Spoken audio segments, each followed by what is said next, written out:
your beloved recite this to you, or you recite this to your beloved. I think it would be beautiful. So, all right, let's start. People usually tend to kind of join us as we go along, and we'll start with our blessing. Baruch atah Ata Adonai Adonai Eloheinu Eloheinu melech olam Olam, Asher kitshanu b'mitzvotav v'tzivanu la'asot b'divrei Torah. Torah. Amen. Amen. Susan Ehrlich, I hope you'll show yourself because we always love to hear your comments. You see your picture, but not you yet. So we're going to Song of Songs, this one. Okay. And oh, here's Miriam. Hold on a minute. What's this? Miriam admit. I want to say hi to Miriam when she gets on. Miriam's been coming for years and she hasn't been on for a while. Miriam, are you on? Not yet. Okay, I'll come back to you. Okay. So this last time she went, she was in bed. We thought he was out. He knocked at the door. She didn't want to come. She said, "Oh, do I have to get my feet dirty and answer the door?" And then she went to the door and he was gone. And so then she ran after him and she brought him to the bed where in her mother's house, or maybe she was living in her mother's house, and they made love, and they sort of declared their love to each other. And so now it's another round of love. But I think, honestly, time has passed, and I could be completely wrong. I think she's pregnant at this point. So and what I love about this is poetry and metaphors can be anything we want. So it's kind of beautiful. And let me hear what you think. So, Cindy, why don't you start? Turn back, O Shulamite. Turn back, and let us gaze upon you. So, I think about when Ruth and Naomi went back to Bethlehem, Beit Lechem, after they had been living in Moab, after her sons died, her other daughter-in-law went home, and Ruth said, "Wherever you go, I go, and I'm going to follow you." And they come back and they run into these women who knew that Naomi years ago, and they go, "Oh my God, could this be Naomi?" They look at her and she looks different. It's like, "Is this Naomi?" And she says, "Don't call me Naomi, call me Mara," which means bitter, because I've lost everything. And it's this thing where her friends run across her and they go, "Wait a minute, you seem so different." And I feel like it's like, wait a minute, are you pregnant? Come back here. Let me look at you. That's what it could be. Let us gaze on you. There's something different. Perhaps. I mean, this is what I see. And go ahead, Cindy. Why will you gaze at the Shulamite in the Mechanim dance? Okay, Machanayim means two camps. And it just could be that it's a dance of two camps, or maybe it's the camp of men and the camp of women, the camp of marriage and the camp of singlehood, or whatever. Why are you looking at her? Or what do you see of her? And then he continues, and it's the next two verses that I want to talk about. So go ahead, Cindy. How fair are your feet in sandals, O daughter of nobles. The curves of your thighs are like jewels, the handiwork of a craftsman. Your navel is like a round goblet where no mixed wine is lacking. Your belly is like a heap of wheat hedged about with lilies. Okay. A second. So the round goblet sounds like she's pregnant. And your belly is like a heap of wheat, like a mound of wheat. So what do you think? Do you think that's an image of pregnancy, Merle? Well, I think it's an image of pregnancy because when people acknowledge people who are pregnant, I hear them say a lot how beautiful your body has become. Right. And so that's why I'm thinking of pregnancy here, especially with the way they describe her belly and everything else. I just want to take a moment and say, Miriam, I'm so happy to see you. How are you? It's lovely to see you. It's been a while, and I hope you're well and welcome. And, we love you. And how are you? Are you okay? I'm well, dear, and I thank you for your lovely welcome. And I've missed the group very much. Yes. I have been well. I had issues with my husband, and therefore I was unable to attend. Okay. Well, I'm glad. Is he okay now? He's a little better. Thank you. Thank you Okay. for that, dear. Glad you're here. So good. Thank Okay. So I we're, want to say welcome too. yes. Thank you, Suzanne. Thank you so much, Susan. So Miriam's been coming for 10 years, 15 years. Ever. And how old are you now? If I don't want to embarrass you. I'm past 97. Wow. What? Yes. You're amazing, Miriam. You're Thank an you. inspiration, Mary. That's why I changed my career at 50 because my grandmother lived to 103. So, and I've been doing this now for 20 years. So you could, who knows? It's so good. It's very good to see you, dear. It's so good to have you. So we've been 97. reading Song of Songs, and so we're sort of at the end. So does anybody have any another suggestion in the commentary was reflecting on her fertility and not her pregnancy, that that you are juicy and rounded and it's kind of like ripe, as opposed to, I think we could look at it and think the friends are going like, there's a glow about you. You will come back. Let me look at you. You look different. What's going on? And oh my God. And then she turns around and perhaps she has a belly, a pregnant belly. And then the husband is so happy, because I like to see the poem as a progression. You know what I mean? Like, it starts when they're lovers, and then there's a wedding, and then they had their first lovers quarrel, husband and wife disagreement, and they made up, and now they made up. And perhaps from that time in the love bed of her mother, which can suggest a bed of childbirth, and she says, I took you into my mother's bed where I was born. Perhaps there's an implication that, and maybe I will give birth in that bed. It's me, looking at it, but it makes sense. It tracks to me that it makes sense.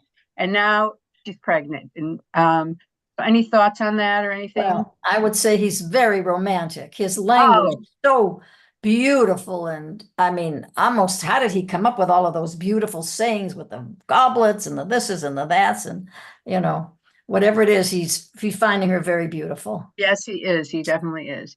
Okay. Anyone else? All right. So let's continue to this. Here we go. And all right. Who else would like? Doris, speaking of romance, you want to read? Did you say Doris? Yes, I did. I'm sorry, I didn't hear you. I apologize. No, that's okay. Your two breasts are like two fawns, the twins of a gazelle. Your neck is like an ivory tower. Your eyes are like pools in Heshbon by the gate of Bath Rabbim. Your nose is at the Tower of Lebanon, facing towards Damascus. Okay. We think she has a big nose from this. Yeah. She sounds like it. Or a straight nose, you know what I mean? But a prominent nose, which probably was considered beautiful. It's interesting to see different kinds of beauty, but your neck is long. Your eyes are beautiful. Maybe the pools in Heshbon are blue. I don't know. Does she have blue eyes or just lovely eyes? Your nose is, I love it, the Tower of Lebanon facing Damascus. So I want to point out something. The poet who wrote this obviously had traveled, or the Middle East or the ancient Near East, or whatever you call it, was accessible, because this person knows about Lebanon, knows about Damascus, knows about the geography of the whole country. So either this writer traveled there or they were well known. We know, like, King Solomon built the temple with the cedars of Lebanon, the cedar trees from Lebanon.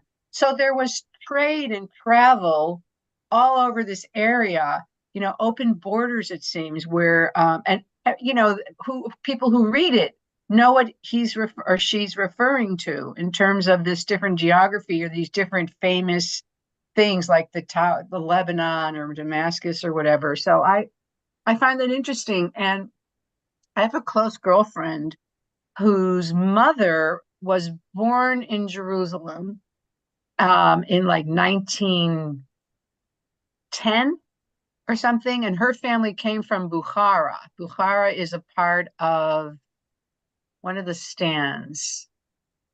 I can't remember which of them. I'm embarrassed to say. One of the, which one? North Africa? No, like Kazakhstan? Kazakhstan. Oh, one of the Yeah, one of the stands. I think Kazakhstan. Kazakhstan. Or another one of them. And anyway, but she said that her mother, like in the 1910s and 20s, all of that was under the Ottoman Empire.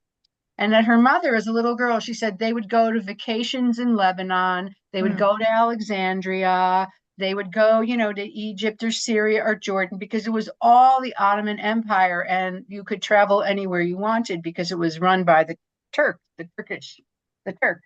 So I feel like in this time, whether or not it was under one auspices, there were these open borders and these images that are so beautiful and evocative, and now we have nothing like that, sadly. So I just wanted to point that out. Okay, so can I ask a question, Susan? Of course. Okay, I'm sorry to interrupt, and I'm very sorry that I was late. I'm sorry I was late because you might have explained this in the beginning and I didn't hear it. This is supposedly the Song of Songs attributed to King Solomon, correct? Well, yes, but no. Scholars say no, because it was written hundreds of years after King Solomon. Oh, okay. So it was written by this particular man. I think was only one person. Woman. Or I don't think it was a woman, but it might have surely have been a woman. And very uninhibited. In other words, the person said what came to their mind, and they didn't put a censor into their own being. They said what they felt, and all very beautiful. Now, the point is, when the books were put together, an Orthodox Jew has no problem with this because the Torah was handed to Moses full and complete on Mount Sinai, period. I've talked to some just recently, a very intellectual friend of mine who's Orthodox and truly believes this. Yeah, but this is not Torah. This is not the Torah. This is the Tanakh. This is way later than the Torah. They don't believe that this part was given at Mount Sinai, just the 5 books. But what you miss. Oh, so that's interesting for the rabbis who decided to make it a part of our Tanakh. In other words, they were not bothered, and they did not say to themselves, hey, let's cut this part out. They put it in as whole and complete and as important as the rest of the Tanakh. Okay, so who was so that's what bothers me. Hold on. We talked about this at length at the very beginning of this. So sorry. That's okay. So who wants to explain how the rabbis justified putting Song of Songs into the Tanakh that we talked about? Susan. It's a one-word thing. It was really a metaphor for Israel's relationship to God, the love. They reinterpreted it and said, this is not really what it seems. All of this is really a metaphor and means it's a relationship to God. And the tower, everything, all the sexual stuff is not truly sexual, but it's a way to express, this is what they said to justify it. However, it's the rest of the class remembers this. In the Talmud, Rabbi Akiva said, whoever sings the Song of Songs in the taverns, will lose their place in the world to come. Meaning, people were singing it in the taverns. They were singing it as a beautiful sexual poetry, but the rabbis are going, no, that's not what it really means. It's really, and every image really refers to the Torah, to the Red Sea, to Sinai, to this, to that. And we actually sometimes stopped and compare, were able to see how they could say that. But the rabbis were bothered by the sexuality. They did reinterpret it for their own purposes, but obviously, Miriam, it was so beloved and so famous and so beautiful that they felt they could not leave it out. So they put it in, but they tried to sort of, mitigate the Okay. sexuality. Thank you, dear. And thank you, Susan. And may I just say one more thing? It reminds me of the book of Hosea, which is Hosea, a very short biblical thing in which he says, Ve'rastich liolam, and I have betrothed you unto me forever. So Right. God is talking to Israel, and a man is not talking to a woman, but God at the same time is talking to Israel, just like here. Exactly. That was the understanding. Okay. Beautiful. Okay. Thank you so much. It's so great to have you back because I love your comments. Where am I? Women's Torah study, this one. Okay. So, Susan, why don't you read?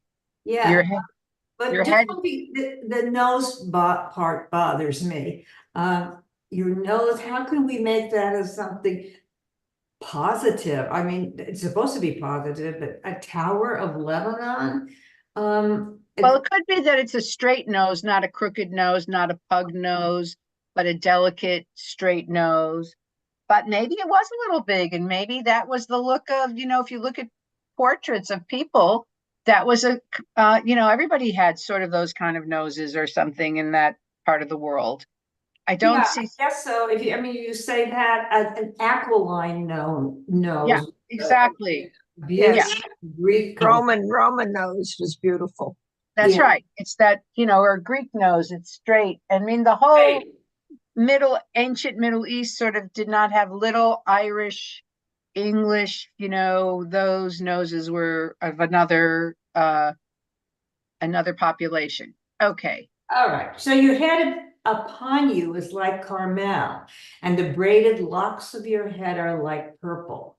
The king is bound in the tresses. Now, for your hair to be purple, I mean, we see a lot of it today with dyeing, but purple doesn't sound great, except I guess if we're going to have to look at this go through some loops, purple is a sign of royalty too. Exactly. It's a sign of royalty.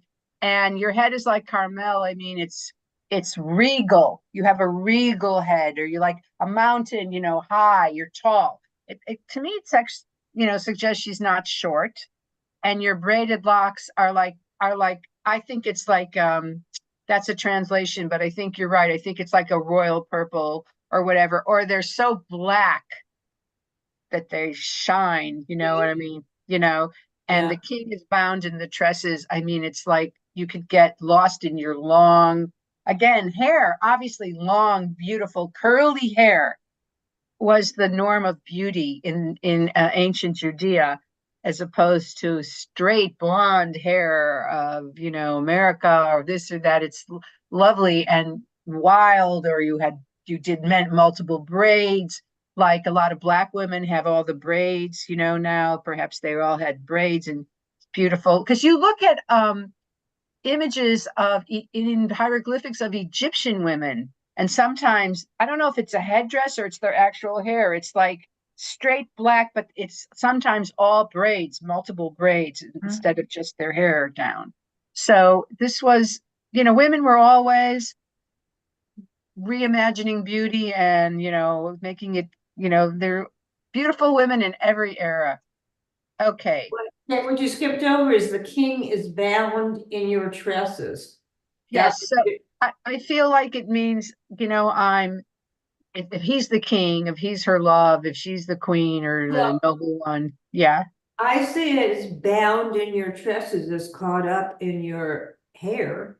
I mean, that is a real embrace, and the hair has always been a real sexual kind of. Yes. That's why women cover their hair when they get married, because it's too sexy, it's too beautiful. And the Orthodox idea is that this belongs to your husband and no one else should see your hair. But in all the ancient world, if we look at all the women covered their hair once they got married, because Arab women, but I think Greek women, a lot of them did. And it just was like a modesty, or it showed you were married or whatever. Um, I don't know. I don't think she was covering her hair though.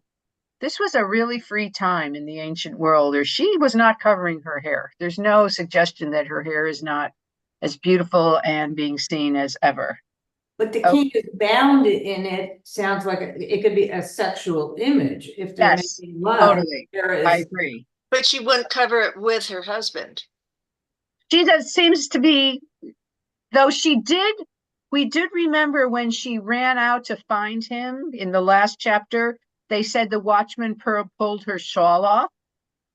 And so I always assumed that was covering her hair too. So maybe this is, in a privately, yeah. there, it is sexual, and he's putting his hand through her hair, and it's so thick he can't even take his hands out or something like that. I do think it's sexual. I agree. Okay, a little more. And the preceding one deals with her breasts and her tummy and the like. So, Well, yeah. So, this is just a continuation. So you're round like a goblet. and your breasts are full because I think you're pregnant. I think it implies pregnancy. If you think about it, that's what I think. And you're glowing, you're beautiful, you're pregnant, you're carrying my child. Okay, a little more, Susan. How fair and how pleasant you are, a love with delights. Yeah, so he's just, so beautiful. Fair meaning, beautiful. He's taken by her. There's no question about it. Oh, for sure. Okay, Abby, do you want to read? This your stature. You have to thing. I think she's No. maybe on the phone. Abby, are you there? Oh, okay. How about Rebecca? This your stature, number 8. I think it's more of fertility than pregnancy, because if you look at artwork from a long time ago, women were always presented as svelte. You didn't see any twiggies. Right. Because a twiggy image would mean unhealthy, not able to perhaps be able to bear a child. Right. I think it could be both. I just like it because you'll see at the end, they say there's a little sister, a little girl. So that's why. But, I did read that that's another no one says she's pregnant. That's my idea. A lot of them say it is talking about her ability, her fertility, her whatever. But it's either way, because certainly pregnancy is a sign of fertility. Okay, continue. Number 8. This is your stature your stature is like a palm tree, and your breasts are like clusters of dates. There's an I there. I said, let me climb up the palm tree, let me seize its boughs, and let your breasts be now like clusters of the vine, and the fragrant countenance like that of apples. And your palate. I know, honey. How are you, dear? Forrest, can you wait? First, will you mute? Not too bad. Forrest, mute. Okay. Go ahead. Continue. And your palate is like the best wine that glides down smoothly to my beloved, making the lips of the sleeping speak. Okay, so now he's saying, let me climb, seize up your palm tree. You are the palm tree, and let me crawl on top of you. Let me climb into you. Let me get in bed with you, and be among your breasts, and your smell, and your kiss, your taste is like the best wine, and it makes even the sleeping speak. I mean, like I imagine groans and moans and declarations of love in this in imagery of sex or lovemaking.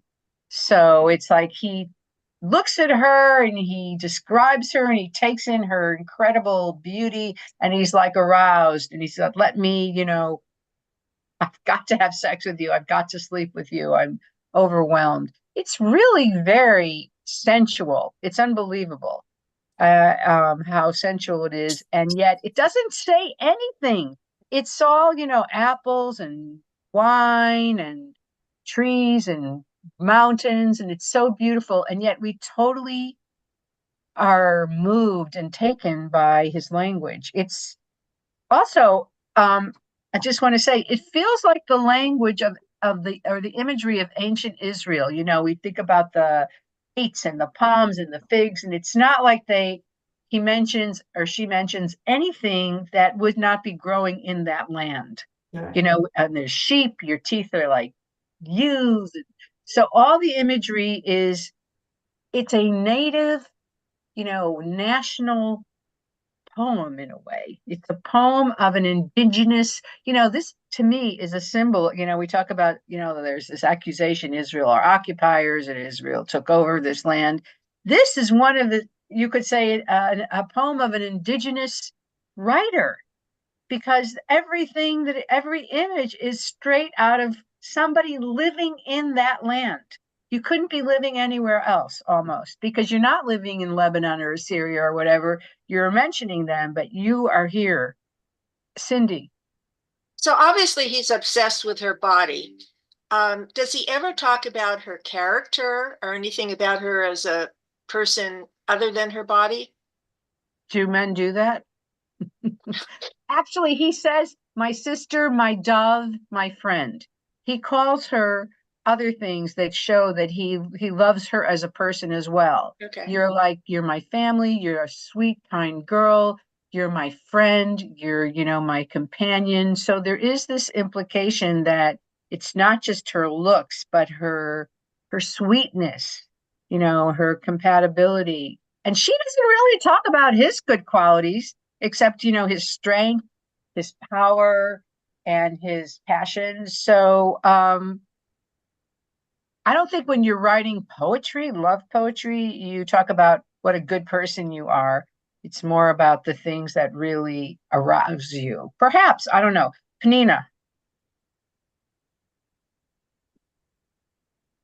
All right. So I think, given that he was always married, if it's King Solomon that they say that wrote it, he didn't though.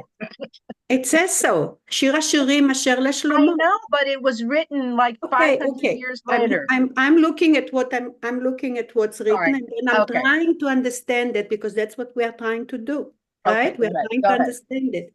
Go ahead. So, given that he was married like to 1,000 wives, and he was marrying always the princesses or the daughters of the kings around him, that's what's supposed to be like a peace treaty with all of them.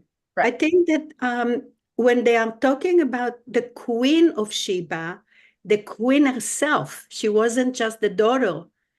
I think that's her maybe independence and her daring is like not waiting for him to go to the harem and choose one, but she is like very independent, and she feels like if she wants something, she goes and she gets it, or she's thinking that she is entitled to it. So I think maybe it's not just the looks that attracts this person. I think it's her daring and her independence. That's the way I look at it.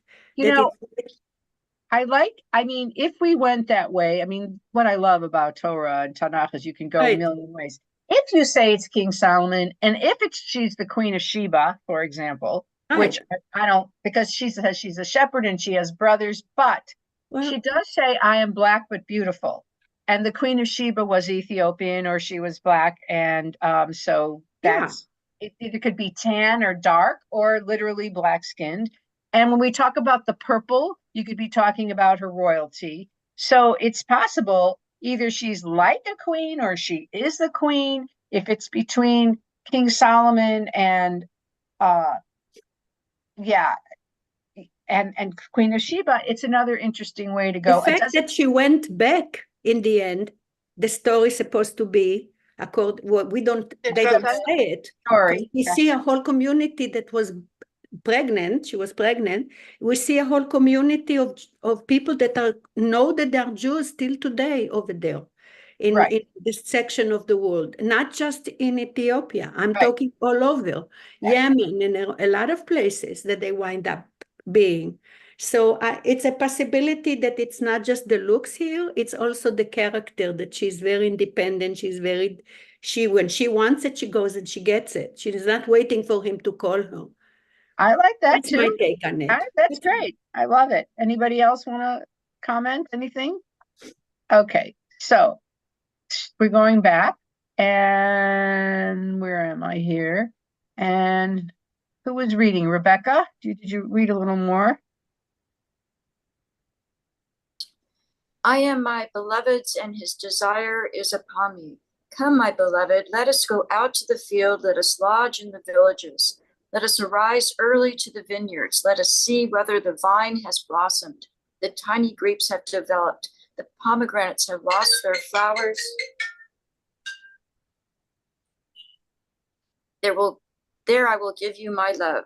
Okay, so here now is her response, and she says, it's spring, everything is blooming. Let's go out and see the new life in the world. Maybe because I'm filled with new life, I want to look at new life, and let's make love among the new life, or something like that. But now this is so much spring and fertility and blossoming. You can almost smell the earth and smell the flowers and smell the grass. It's so evocative. It's so beautiful. And she says, let's go there, and I will make you my love. Okay, so who hasn't read? Diana, do you want to read? Okay, hold on. Let me just close this thing. How do I do this? We're on 14. Yeah, but wait a minute. What? How do I? Oh, no, that's not it. All right, I'll just move this here. Whatever. Okay, let me move this down. 14, yeah. Okay. The pots, in parentheses, of figs have given forth, in parentheses, their fragrance, and on our doorways are all manner of sweet fruits, both new and old, which I have hidden away for you, my beloved. If only you were to me like a brother who was nursed at my mother's breasts, then if I found you outside, I would kiss you, and no one would despise me. Now, I don't really know. I don't get this. So let's figure this out right. together. Keep going. Let me just read this. Okay. I would lead you. Okay, this one. I would lead you and bring you to my mother's house, she who has taught me. I would give you spiced wine to drink, the nectar of my pomegranates. Okay, so what does this mean? If only you were to me like a brother who was nursed at my mother's breasts.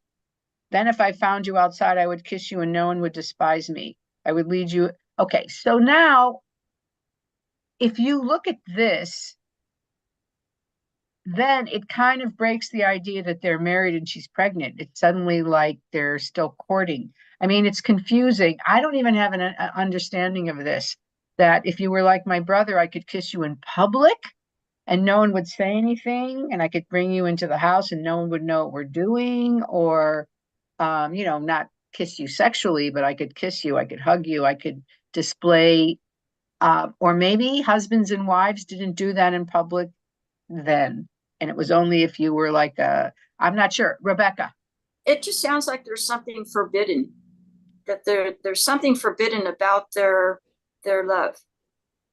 Right. Oh, that's interesting. So could it be because she married secretly? I mean, they had a public marriage. Everybody saw them. They carried him in and his mother gave him away and all that. But you're right. It does sound like there's something secret about if only you were like my brother, I could kiss you in public.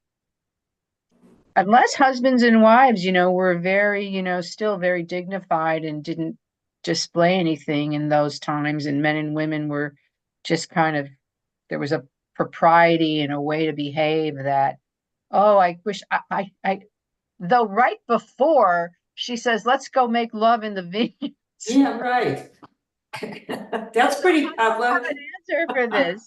I mean, I usually do, but I honestly don't know what that means. If only you were my brother, I would be able to kiss you in public. Or, I don't know. she doesn't have a great relationship with her brothers. We know that if we can find something there, because in the beginning she says, my brothers made me work too hard and my brothers made me work in the field. That was in the very first chapter. And I didn't take care of myself. I was always taking care of them. So I don't know. Well, I, and yeah. I don't know either, but here, I think Rebecca brought up a good point. My feeling with that, you can have a brother-sisterly love, and then you can kiss in public. And then I'm thinking of now the royal couples who are married. They're Not very supposed, proper. They're very proper. not That's supposed to hold hands in public. And of course, Meghan Markle disregarded that. right. But they weren't supposed to show public affection, and yet they were married. So maybe that's something to that. I like that. And think about like Prince Philip, who always had to walk behind the queen and That's he never right. touched her or anything. So maybe there's something like that. And maybe if we even went with Penina and he's the king, she couldn't hug the king in public, that's for sure. She couldn't be, doing all this stuff to him in public because he's a public figure. And so I wish I could display my love everywhere for you, whether or not they're just a couple and that's not proper, or whether he's royalty. It sort of works either way, Panina. Yeah. Um, I- well, didn't the pharaohs used to marry their sisters? Yes. Yes, they did. Okay, so they were queens. They were along his side, even though she was his sister also, not just his wife. So there was a lot of influence of the Egyptian um, customs, and we know that they even have very close ties, because every time that there was a famine, the Jews always went down to Egypt, and they were very comfortable buying the wheat from them, and they depended on them, and they did it, and not more than once. So what I'm trying to think is that that she's thinking that if that kind of a relationship that would happen with King Solomon, for example, what was happening in Egypt, then she would be more comfortable showing it in public. But also that particular character that we are describing here, showing, according to legends, that the intelligence was very high with this particular person, because remember the story of the King Solomon and the bee? You remember the story? That the Queen of Sheba wanted to, she challenged his intelligence, and there is a story that there was a bee that bit King Solomon and he wanted to kill it, and the bee said, don't kill me, one day I'm going to help you. So the Queen of Sheba took some flowers when they came there, and she put a whole bunch of flowers, but in one section there was a fake flower, and she wanted to see if he can tell which one is the fake bunch of the flowers. And the bee went and sat on the fake bunch, and then King Solomon said, this is the one, and the bee helped him with the Queen of Sheba to show that he was smart. And then that was the test that she put him before she even decided to marry him. So there is a lot of legends about this particular person, the Queen of Sheba and Solomon. It's not just a one little thing that was happening there. And even if it was a folk stories, but the fact that it existed, that means that the stories were developing around the character. Yeah, so well, that's what I'm thinking, that it's her, because he was challenged by her. It wasn't just another woman or another princess. Well, that's interesting. And also, turning of the sister brother thing, King Solomon, this is known, his favorite wife was the daughter of Pharaoh and the Egyptian Pharaoh, and that he built her own palace and he gave her own thing. So there's all of this imagery. And, sometimes this happens where when you live in the day, what things are referring to that like thousands of years later, we don't know the reference. So there may have been references to sister, brother, Egypt, royalty, all that everybody knew what they were talking about. Like if we just say George Washington and the cherry tree, and you're not American or whatever, you say, what are you talking about? George Washington and the cherry tree. Right, But we right, all right. know exactly what that means. Similarly, there could be references in here that we don't really know anymore that they all knew. So This yeah, is a very favorite story that we tell little kids, like yeah. in grade, nursery schools and grade 1, that all this story with King Solomon and the bee. And I thought that you guys knew it. That's why. I knew it, but I forgot it. So thank Me you. too. Yeah. Okay. Let's see. Merle, have you read? No, I don't think you. All right, let's go down Where am I to, starting? okay. His left arm is under my head. His left arm is under my head, and his right arm embraces me. Daughters of Jerusalem, I charge you, do not arouse or waken love until it so desires. Yeah, There don't we go. go. Don't be ready. Don't do it until you're ready. Okay, Right. continue, Merle. Daughters of Jerusalem, who is this coming up from the wilderness, leaning on her beloved? Okay, now I wonder if time has passed and she gave birth or she has a baby or something. So, Shulamit. Oh, yeah, go ahead. under the apple tree I roused you. There your mother conceived you.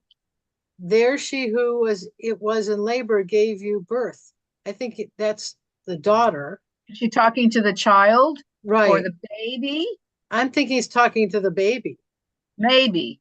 But here's Perhaps. this, or him saying, let me go back up. Right. Wait, how do I do this? Wait a minute. This like- is such a pain. Hold on. There your mother. Yeah, There she was in labor, gave you birth. That's why I'm thinking it's some baby. maybe she's Wait a coming. minute. Under the apple tree, I roused you? How could that be the baby? She didn't rouse the baby. She roused her lover. But maybe Right. the baby was part of that. Well, what Or is that was during birth. okay? But roused you does it could mean I aroused you, or does it mean I lifted you?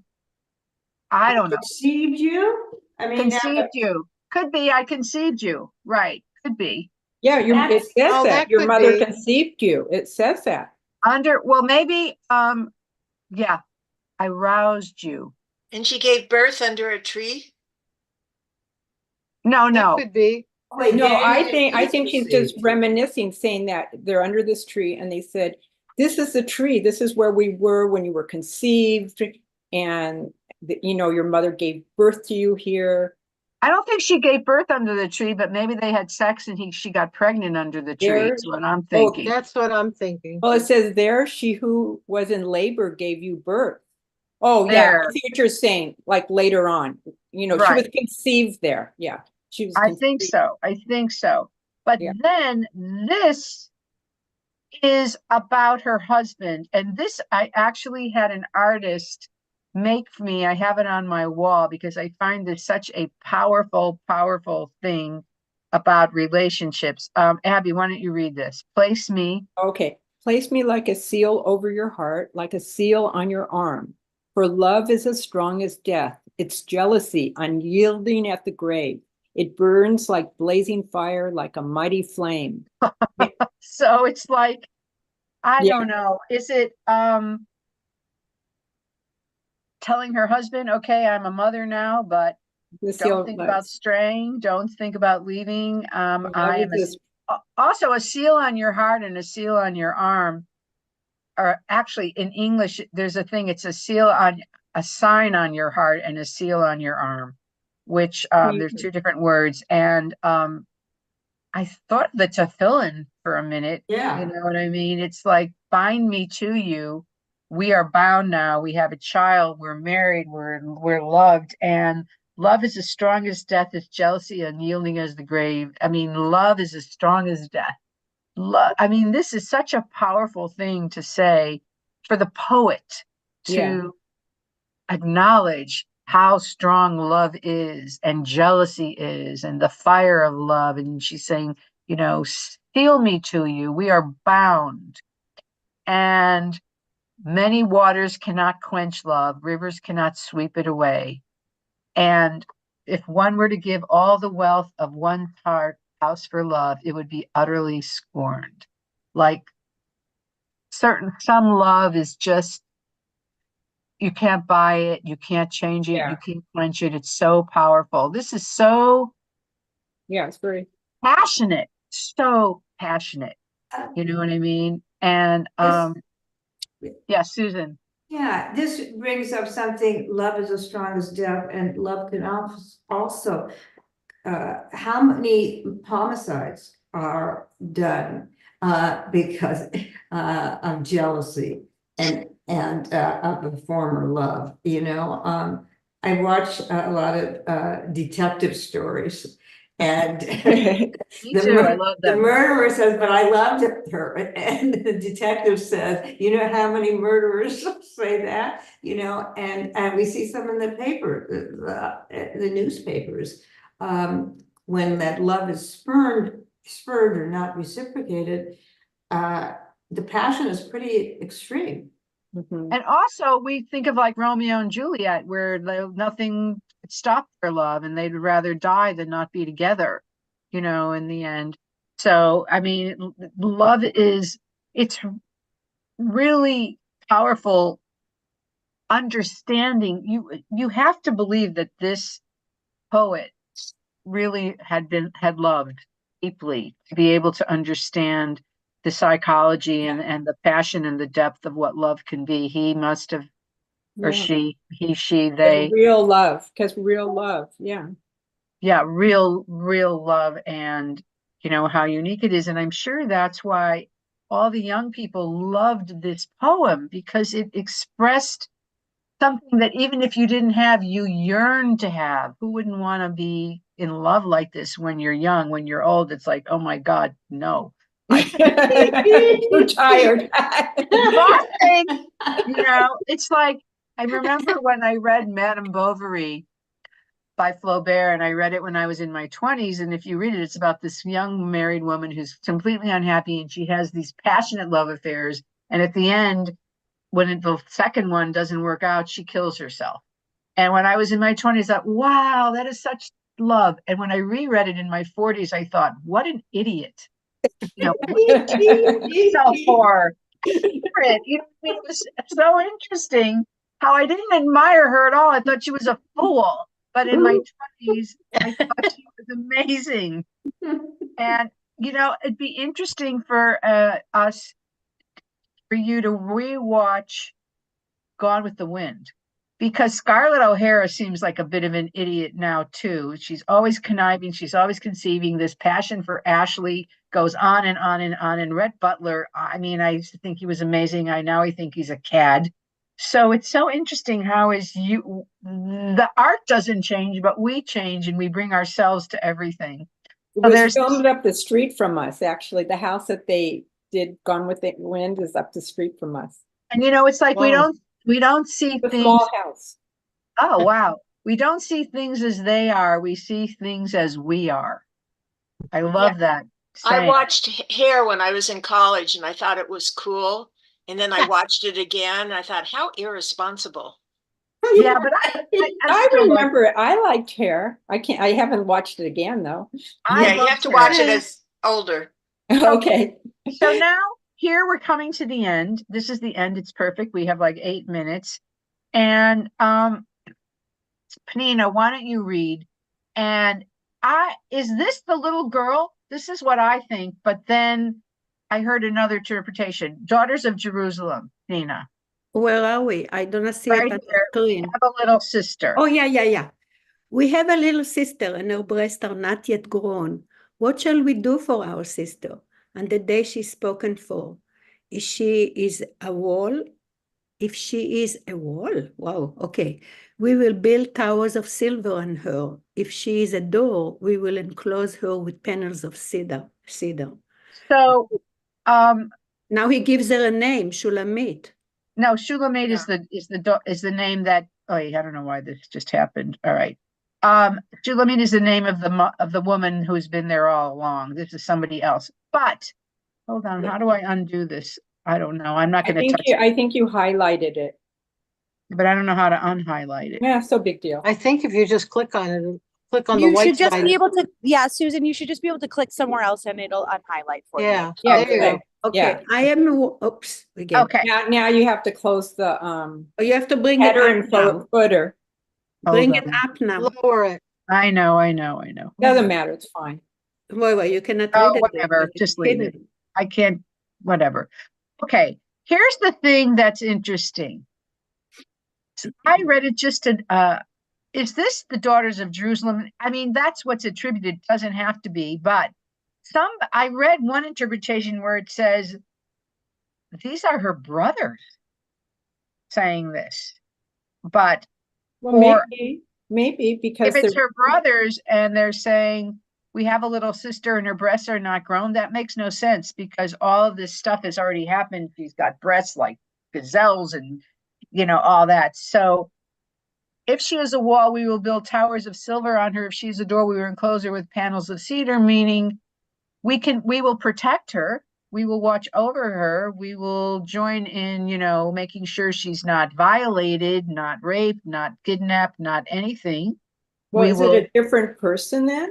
Who are they speaking about then? I think they're speaking about the daughter, the newly born baby of our main character, because they've been friends with her all along and they've said, oh, show us where your lover is and who are you and blah, blah, blah. And I think about, I don't know. I think about, again, in the book of Ruth at the end, when Ruth gave birth to a baby, her friends named the baby, not Ruth or Naomi. And they said, Naomi has a baby now. And they kind of all shared ownership of the child. So maybe there's a communal sisterhood where when somebody in your group has a child, we're all their aunties. There's this idea of the aunts or we have a little child now. But I think this could refer to this new baby who was born. And here is, oh wow, this is the end. And she says, I am a wall and my breasts are like towers. And maybe she's saying, I will take care of the baby. Don't worry. Thus I have become in his eyes like one bringing contentment. Now we are content. Our family is complete. Solomon had a vineyard in Baal Haman. He let out his vineyard to his tenants. Each was to bring for its fruit 1,000 shekels of silver. But my own vineyard is mine to give. The 1,000 shekels are for you, Solomon, and 200 are for those who tend its fruit. So I don't know if he's really Solomon or if he isn't, but she's saying he gave out his vineyards, but she has her own vineyard to give. And let's just finish it and we'll talk about it. You who dwell in the gardens with friends and attendants, let me hear your voice. He's talking to everybody there, the guests. Come away, my beloved, be like a gazelle or like a young stag on this spice-laden mountain, which I find kind of a weird ending to this whole thing. But it's like some kind of a party or some kind of a celebration. Okay, so what do you think this is about? Let me hear what you think. What do you think this is about? I am a wall, my breasts are like towers. Solomon. Well, I've grown up now. I'm grown up. I have a family. My husband is content. I will protect my family. I have my own vineyard to give, which is my body, my being, my essence, my identity. 1,000 shekels are for you, Solomon. Okay, maybe I have to pay the king, but 200 are for those who tend its fruit. That's her husband, I think. He's tending her. She's the fruit. Could be. Okay. And he says, you who dwell in the gardens with friends and attendants, let me hear your voice. I think that's a party they're having. And then she says, I don't know. I don't know what the end means, honestly. Come away, my beloved, be like a gazelle, and let's go off us, the three of us. We're all going to be together. I feel like it's some kind of conclusion to there's contentment, there's a child, there's a family, she's calmed down, and they're complete. That's what I get out of this, but I'm curious what you might get out of this and what you think. Panina. Okay. I think, can you hear me? Yeah. Okay, I think that actually, we know she didn't stay. The stories, we know for fact that she Oh, didn't you're talking about Sheba. Right. She didn't stay. She went back, and I think she's invited. She kind of like telling him to come with her, that he That's should join interesting. her where she's going to be, because we know from history, whatever it is, or legends, that she didn't stay. She But he went back, couldn't and go she with went her. back pregnant, because that's what the whole idea of these black uh, Jews in Right. the Or she gave yeah. birth and brought the baby Whatever, back or took the whatever. child with her. That's about one of the stories, one of the movies made it, that she had a child and she took the child with her. So this I remember. So I think she's just inviting him to be free of all his responsibilities and join her where she is going back. Oh, I like that. Any other thoughts? I was just thinking that they're a family now. They can go off on their own. Yeah. Do their own thing and Right. not necessarily be responsible to anyone. Or just they're all going to take care of each other. And the wall is surrounding the family unit. I am the wall, and I'm You know, I had surrounding. trouble I with the felt the wall part. woman became That more makes sense. confident. Wait, hold on, Merle. What? Sorry. I had trouble with the wall part, but what you just said makes sense. Okay. That they're like in their own little space and they're protected now. Abby, what did you say? I said, like, she's sort of grown up now and has all this confidence, like yeah, I'm sorry, Merle, I didn't mean to interrupt. No, that's okay. Yeah, like sort of she has this confidence now. And so now she's not just the one being tended to, she's the one like, she's confident. Exactly. So that's Song of Songs. I love it. I think it's beautiful. And I know most people never get to read it. So I'm so happy we could read it together. And next week we will look at what the rabbis and teachers took from this and how they expected lovers or men and husbands and wives and people to treat each other. And they're surprisingly attentive to the needs of women, the Talmud. So I think we'll enjoy looking at that. So it's great Thank to be you. with you, and I will see you in 2 weeks. Bye, Susan, Thank you. Thank you, Yes. thank you, thank you. on Wednesday, someone from the Karsh Center is coming at 11:30 to tell us about their programs. If you want to come for that and just hear if there's something you might be interested in for the adult programming. Oh, what? Just if you can, 11:30 on Wednesday, and then we'll have lunch at noon. Oh, I thought the meeting was at 10. Meetings at 10, but lunch yeah, you could come anytime you want. Okay, all right, great. Meeting at 10, Jody speaking at 11, Karsh at 11:30, and lunch at 12. All right, great. Oh, and goodbye, Whatever works for everybody. I you. gotta go. Bye. Bye. Thank you. Thank you, everyone. Bye. Thank you.